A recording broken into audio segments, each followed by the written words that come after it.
കഴിക്കുന്ന ഭക്ഷണമല്ല, അത് കഴിഞ്ഞുള്ള ശീലങ്ങളാണ് നമ്മുടെ ആരോഗ്യത്തെ നശിപ്പിക്കുന്നത്.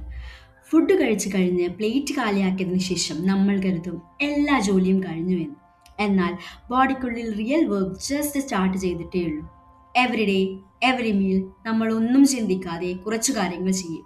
They feel harmless, they feel normal. പക്ഷേ ഭക്ഷണം കഴിച്ചു കഴിഞ്ഞുള്ള ആ കുറച്ച് സമയം decides your digestion, energy, sleep and the long term health. Today, in this video, it's not an advice, this is a story. നമ്മുടെ ബോഡി പതുക്കെ പറയാൻ ആഗ്രഹിച്ച ആ story. Drinking water immediately after eating. Food കഴിച്ചതിന് ശേഷം നമ്മുടെ സ്റ്റൊമക്ക് വാം ആൻഡ് ആക്റ്റീവ് ആയിരിക്കും. ഇത് digestive acid and enzymes release ചെയ്യും ഫുഡിനെ slowly and properly break down ചെയ്യാനായി.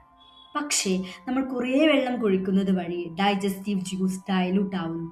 ഫുഡ് ബ്രേക്ക് ഡൗൺ ആവുന്നത് സ്ലോ ആകുന്നു. ഡൈജഷൻ എന്നത് ഹെവി ആൻഡ് ഇൻകംപ്ലീറ്റ് ആകും. അതുവഴി അസിഡിറ്റി, ബ്ലോട്ടിംഗ്, ഹെവി സ്റ്റമക്ക് എന്നിവയ്ക്ക് കാരണമാകും. This does not happen because water is bad. It happens because the timing is wrong. നമുക്ക് വെള്ളം വേണമെന്ന് തോന്നിയാൽ ജസ്റ്റ് സ്മോൾ സിപ്പ് എടുക്കാം. അല്ലെങ്കിൽ ഭക്ഷണം കഴിഞ്ഞ് 30 മിനിറ്റിന് ശേഷം വെള്ളം കുടിക്കാം. Bathing soon after eating. കുളിക്കുന്നത് വഴി നമ്മുടെ ബോഡി ടെമ്പറേച്ചർ ചേഞ്ച് ആവുന്നു ആൻഡ് സ്കിന്നിലേക്കുള്ള ബ്ലഡ് ഫ്ലോ കൂടുന്നു. പക്ഷേ ഡൈജഷന് സ്റ്റൊമക്കിലേക്കുള്ള ബ്ലഡ് ഫ്ലോ ആണ് ആവശ്യം.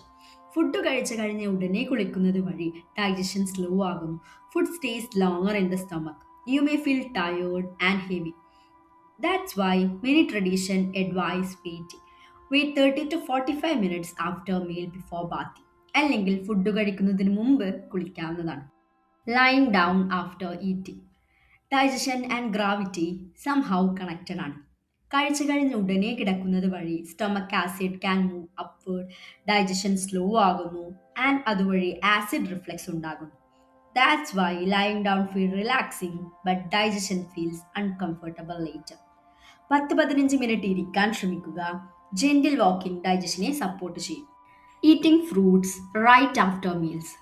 ഫ്രൂട്ട്സ് എന്നത് ലൈറ്റ് ഫുഡാണ്, അതുകൊണ്ട് തന്നെ അത് വേഗം ഡൈജസ്റ്റ് ആവും. പക്ഷേ ഒരു റെഗുലർ മീൽ കുറേ ടൈം എടുത്താണ് ഡൈജസ്റ്റ് ആവുന്നത്. അതുകൊണ്ട് ഫ്രൂട്ട്സ് മീൽസിന് തൊട്ട് ശേഷം കഴിക്കുന്നത് get trapped behind the heavier food. They start fermenting inside the stomach. അതുവഴി ഗ്യാസ്, ഡിസ്കംഫേർട്ട്, അസിഡിക് ഫീലിംഗ് എന്നിവ കാരണമാകും. It is not about avoiding fruits, it is about giving them right time. Fruits നമുക്ക് empty സ്റ്റൊമക്കിൽ കഴിക്കാവുന്നതാണ്, അല്ലെങ്കിൽ മീൽസിന് 1-2 മണിക്കൂർ മുന്നേ കഴിക്കുക. Exercise immediately after eating. ഭക്ഷണം കഴിച്ചതിന് ശേഷം ഡൈജഷന് വേണ്ടി കൂടുതൽ ബ്ലഡ് വയറ്റിലേക്ക് എത്തുന്നു. എന്നാൽ എക്സസൈസ് ചെയ്യുന്നത് ബ്ലഡ് മസിൽസിലേക്ക് കൊണ്ടുപോകും. അത് രണ്ടും ഒന്നിച്ചു നടക്കുന്നത് വഴി ഡൈജഷൻ വീക്ക് ആകും. Muscles feels uncomfortable, nausea and cramps may appear. The body can multitask, that is digestion and intense movement together. മീൽസിന് ശേഷം ലൈറ്റ് വാക്കിംഗ് ചെയ്യാം, അല്ലെങ്കിൽ 1-2 മണിക്കൂറിന് ശേഷം വർക്കൗട്ട് ചെയ്യാവുന്നതാണ്. Digestion as a whole consider ചെയ്യുകയാണെങ്കിൽ അത് ടൈമിംഗ് ആൻഡ് ബിഹേവിയറിൽ മോർ ഡിപ്പെൻഡൻ്റ് ആണ്. Drinking water too quickly after meals, lying down, bathing, exercising immediately, eating fruits right after food, sitting completely still, sleeping too soon എല്ലാം digestion പ്രോസസ്സിനെ disturb ആക്കുന്നു. That need calm and balance. Small pause, gentle movement and give the body time എന്നിവ ഡൈജഷനെ naturally improve ചെയ്യുന്നു. Also check the common water mistake and the early dinner benefit videos to take full control over your digestion.